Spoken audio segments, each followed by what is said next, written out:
الحمدللہ رب العالمین والعاقبۃ للمتقین والصلاة والسلام علی سید الانبیاء والمرسلین وعلی آلہ وصحبہ اجمعین۔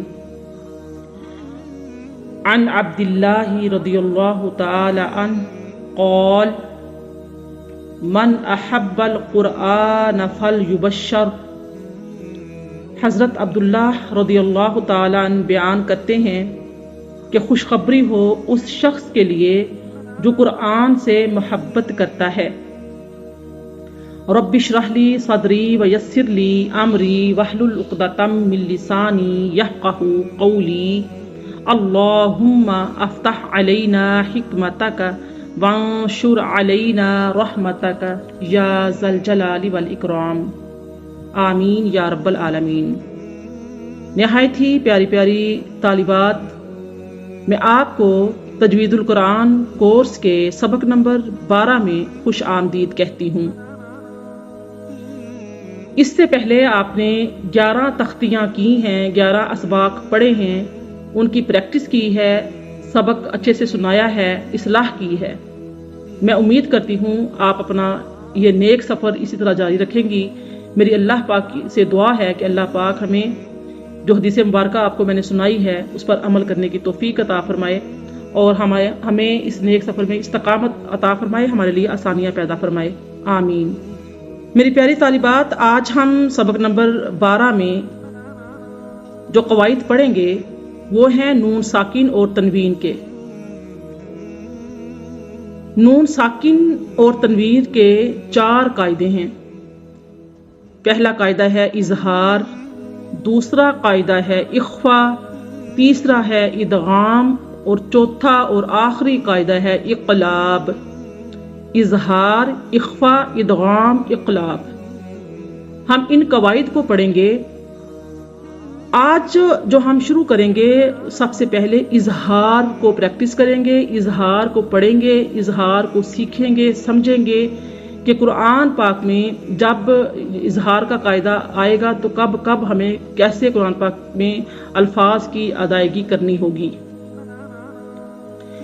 مائی ڈیئر اسٹوڈینٹس، نون ساکن یا تنوین کے بعد حروف حلقی میں سے کوئی حرف آ جائے تو اظہار ہوتا ہے، یعنی نون ساکن اور تنوین میں غنہ نہیں کیا جاتا۔ آپ کو پتہ ہے کہ ساکن حرف وہ حرف ہوتا ہے جس پر جزم ہوتی ہے، تو ہم یہ سمجھے کہ جب نون پر جزم آئے گی اس کے بعد آنے والے 6 حروف جن کو حروف حلقی کہا جاتا ہے ان میں اظہار کریں گے۔ اسی طرح سے ہم نے یہ بھی سمجھا تھا کہ 2 زبر 2 زیر 2 پیش کو تنوین کہتے ہیں، اور جن حروف پر تنوین ہوتی ہے ان حروف کو منون حروف کہا جاتا ہے۔ اظہار کا قاعدہ ہم نے یہ پڑھا کہ جب نون ساکن یا تنوین کے بعد حروف حلقی میں سے کوئی حرف آ جائے گا تو ہم وہاں پر اظہار کریں گے، غنہ نہیں کریں گے۔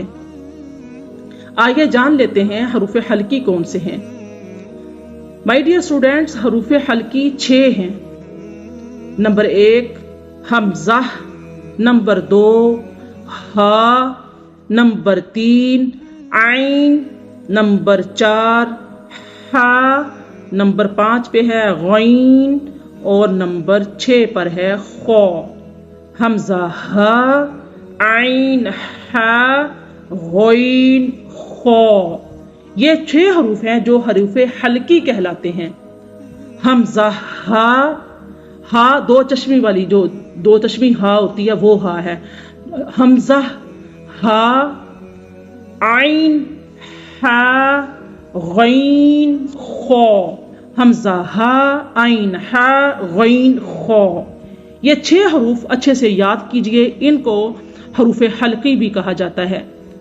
اب جب یہ حروف نون ساکن کے بعد، یعنی کہ جس نون پر جزم ہوگی اس نون کے فوراً بعد ان حروف جو حروف حلقی میں نے بتائے ہیں اس میں سے کوئی حرف آ جائے گا تو ہم وہاں پر اظہار کریں گے۔ آئیے پہلے ہم نون ساکین کا قاعدہ پڑھ لیتے ہیں، ان کے الفاظ کی پریکٹس کر لیتے ہیں۔ جیسا کہ لفظ ہے من، میم نون زیر من، حمزہ زبر من جیم زبر جا، من آجا، لام دو زیر لن، من آجا لن، میم نون زیر من، خو واو زبر خو، فا دو زیر فن، من خوفن۔ اب دیکھیے یہاں پر ہم نے دیکھا کہ جب ہم نون ساکن کے بعد حمزہ آیا تو ہم نے حمزہ کی پریکٹس کی، ہم نے پڑھا من آجا لن۔ پھر نون ساکن کے بعد خو آیا تو ہم نے اظہار کیا، ہم نے پڑھا من خوفن۔ اسی طریقے سے آپ دیکھیں گے کہ غائن جب آئے گا تو ہم اس کو کیسے ادا کریں گے۔ آپ نے فوراً نون ساکن کے بعد آنے والا جو لفظ ہے وہ دیکھنا ہے۔ میم نون زیر من، نون ساکن ہے، اس کے آگے غائن آ رہی ہے، غائن دیکھیے، غائن زبر غو، من غو، دود زبر دو، من غودا، با دو زیر بن، من غودا بن۔ اب دیکھیے ہا کو کیسے ادا کریں گے، میم نون زیر من، ہا قوف زبر حق، قوف دو زیر قن، من حقن۔ اگر عین موجود ہو تو اظہار کیسے ہوگا، حمزہ نون زبر ان، عین میم زبر ان تا زبر تا، انعمتا۔ اور اگر دو چشمی ہا ہو تو وہ کیسے ادا کریں گے، میم نون زیر من، ہا میم پیش ہم، من ہم۔ اور اگر حمزہ آ جائے گا تو کیسے ادا ہوگا، میم نون زبر من، حمزہ کھڑی زبر من میم زبر ما، نون زبر نا، من آمنا۔ مائی ڈیئر اسٹوڈنٹ، یہ صرف اور صرف آپ کو میں نے نون ساکن کے قواعد بتائے ہیں۔ آپ نے نون ساکن کی ادائیگی اسی طریقے سے کرنی ہے جیسے آپ کو میں نے بتایا ہے۔ میں امید کرتی ہوں کہ اس سبق کو یاد کر کے آپ اچھے سے سنائیں گی، سمجھیں گی، جہاں پہ سمجھ نہیں آئے گی آپ اپنی ٹیچر سے پوچھیں گی اور اس کے بعد سنائیں گی پریکٹس کر کر۔ اور نیکسٹ جو ہے تنوین کا قاعدہ جو ہوگا، اظہار حروف ہلکی جو ہیں ان کی ادائیگی کا طریقہ اس تنوین کے ساتھ وہ نیکسٹ بیان کیا جائے گا۔